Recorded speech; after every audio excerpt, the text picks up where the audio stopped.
This talk concludes the journey by grounding the philosophical abstractions into a law of nature. It treats the relationship between the self and the world not just as a mystery, but as a formal uncertainty principle of being, the horizon of knowledge, the law, the limit of logic. We have reached the edge of the map. In the previous models, we explored how the creator and the illusion define one another.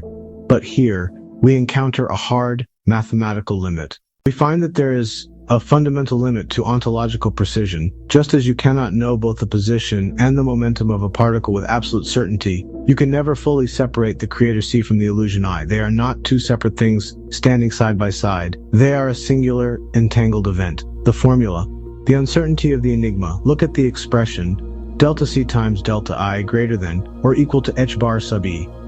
This is a quantum law of truth. Delta C is the uncertainty of the creator, the subject. Delta I is the uncertainty of the illusion, the object. H bar sub E is the enigma constant, the minimum amount of mystery required for reality to exist.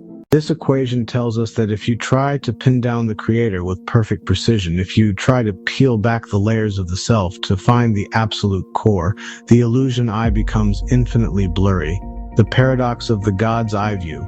We often dream of a God's eye view, a perspective from outside the loop. But this formula reveals the trap.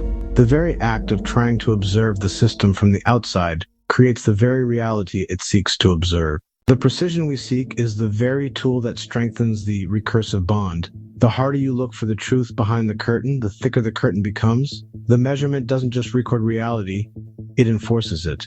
The meta-truth. The sacred blur. This is the ultimate meta-gestalt.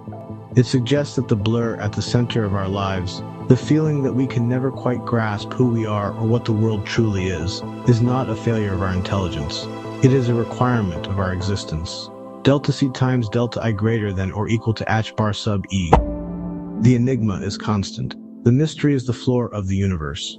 You're already underground. You just haven't noticed yet, but you will. Welcome to Insights from Underground.